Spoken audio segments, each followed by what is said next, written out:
Hello. Today's video is an awesome topic. Today we're going to be talking about why credibility doesn't get you clients, and most importantly, what does. So if we haven't met before, my name is Holly McHugh, and I help my clients to rewrite the rules for their success so they can create a multi-passionate career or business of their design and on their terms by boldly asking for what they want in their life and work.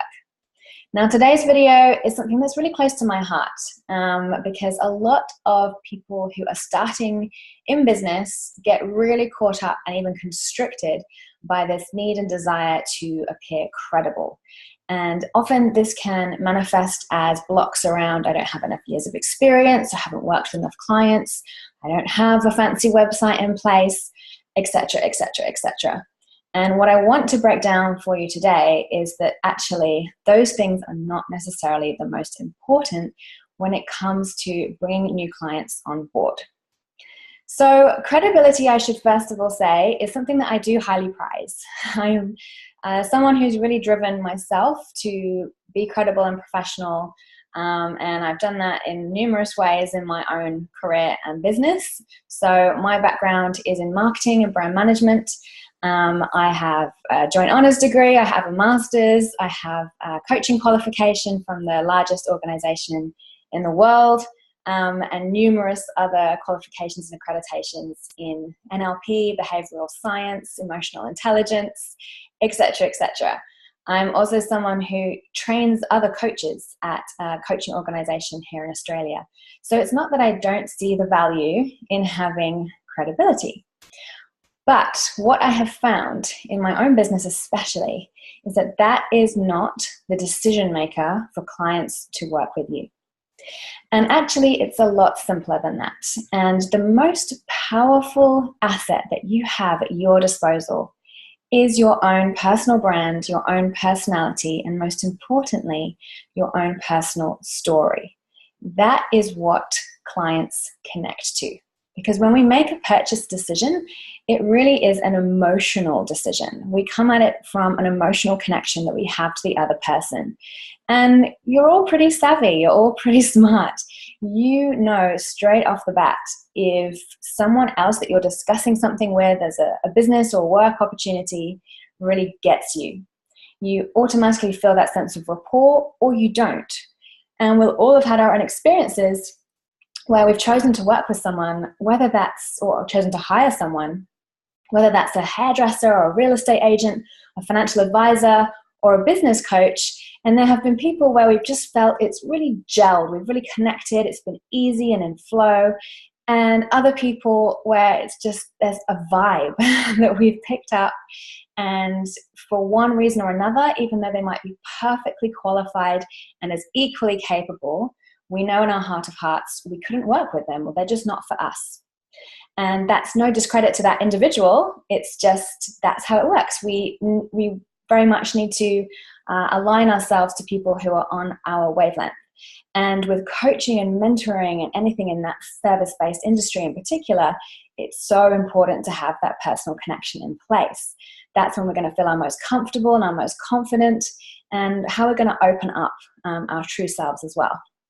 Now, I certainly got caught up in the beginning of starting my business in that need for credibility, that need to prove myself. So I totally get it. When I was starting off a few years ago, I was brand new to Australia. I'd just moved from the UK. I had no networks, no relationships.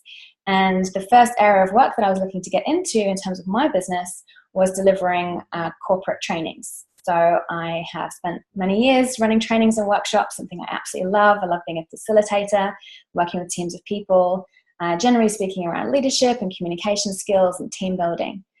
And one of the big things that was playing on my mind as I was starting to network and put myself out there and look for my very first business opportunities was this awful panic that I didn't have 10 or 15 years of experience doing this.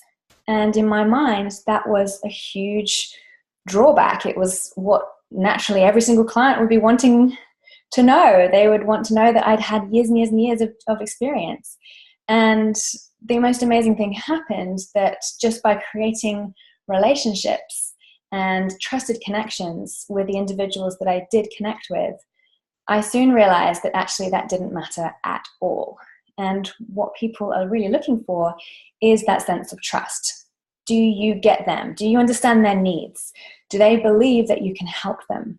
And that's all going to come across much more easily if you are your natural, authentic self and not feeling that you're needing to force yourself into a particular mold or be something that you're not, because that's also going to come across really, really obviously.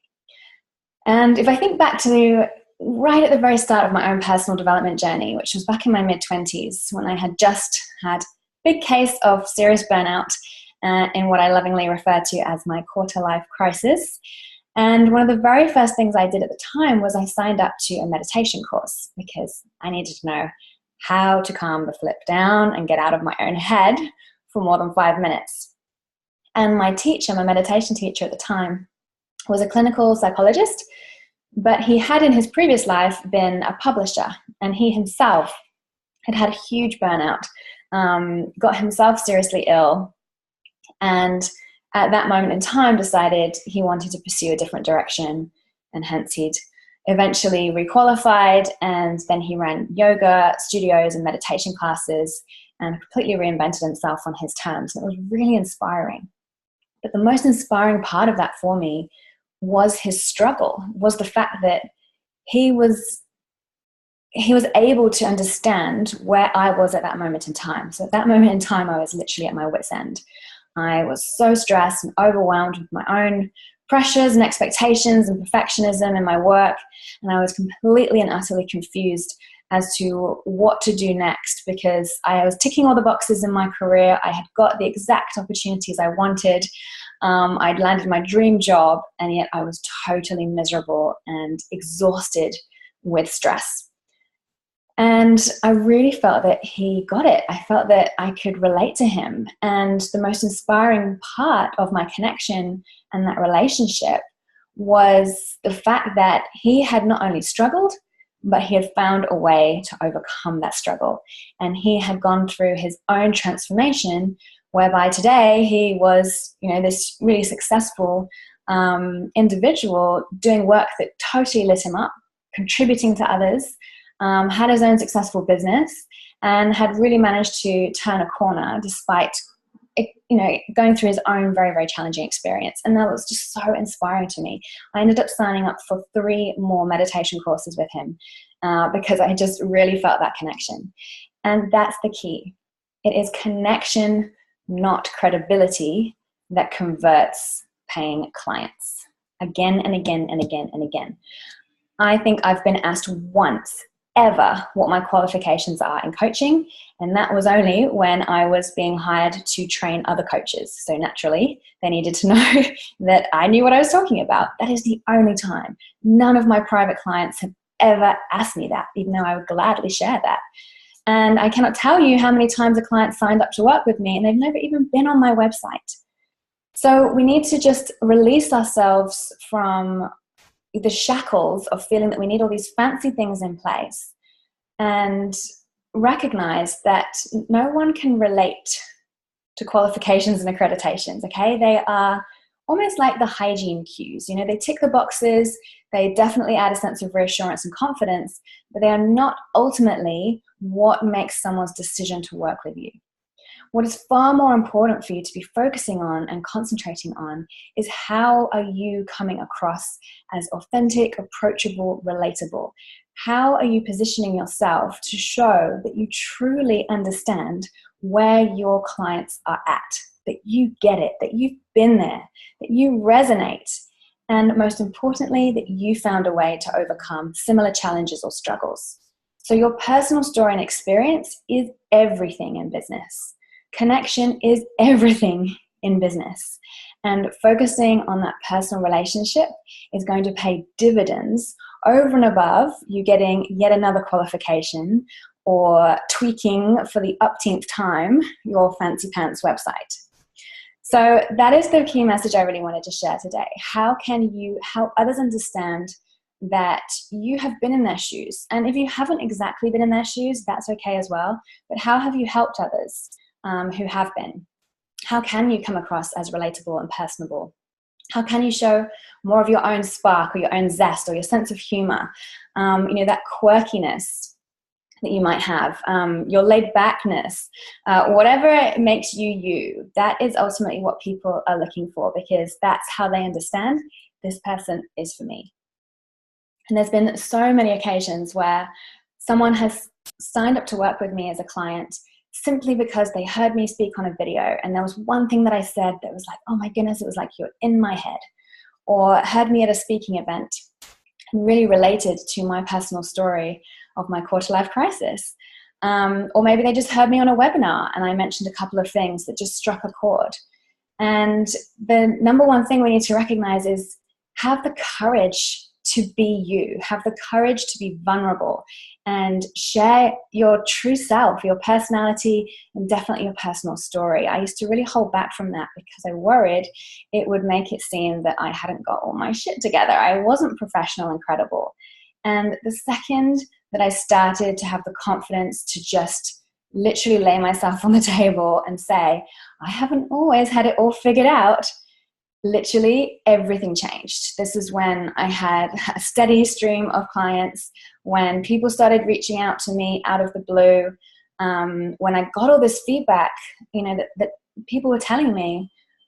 It was your personal story that made me connect. I heard you mention this, and it was never, ever, ever, oh, well, I saw that you're a qualified coach, or I heard that you had a decade of experience in marketing. Those things contribute, but they're not the defining decision maker. So be brave with sharing yourself. It doesn't mean you have to share every single gory detail of your past experience. Absolutely not. But what could be inspiring to talk about? What does show an element of vulnerability? Because more and more, especially on social media, it's not the highly polished, perfect videos and fancy marketing that people are connecting with and bouncing off. It's actually the behind the scenes.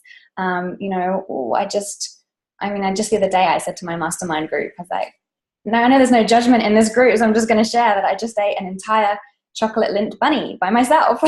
And that was something that got loads of traction.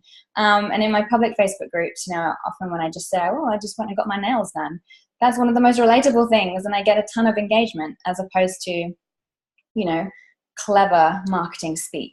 We can't relate to people in an ivory tower. We can't relate to people where it seems that they've never had an issue or a struggle or a challenge in their life. They've just always coasted through and been perfect. I personally can't relate to that, and I joke a lot that when I'm working with someone or I'm looking to hire a new coach or a mentor in particular, it's like, I need to know you've struggled. I need to know that once upon a time you had some challenges, that you didn't get it either, and that it took you some time to work through that, because otherwise I'm not convinced or confident that you're going to get me and where I am today in terms of my current struggle. So I would absolutely love to hear what your key takeaways are from this. What are you going to do differently in your business to start connecting with your ideal clients? And what part of your personal story or personality do you think could be really exciting and inspiring to start sharing more of? And how can you release yourself from these shackles of feeling that you're not yet credible or professional or experienced enough, and just start putting yourself out there, knowing that the right people will find you as soon as you can start being yourself. So I'd love to hear your comments. Please post them below and connect with you again soon.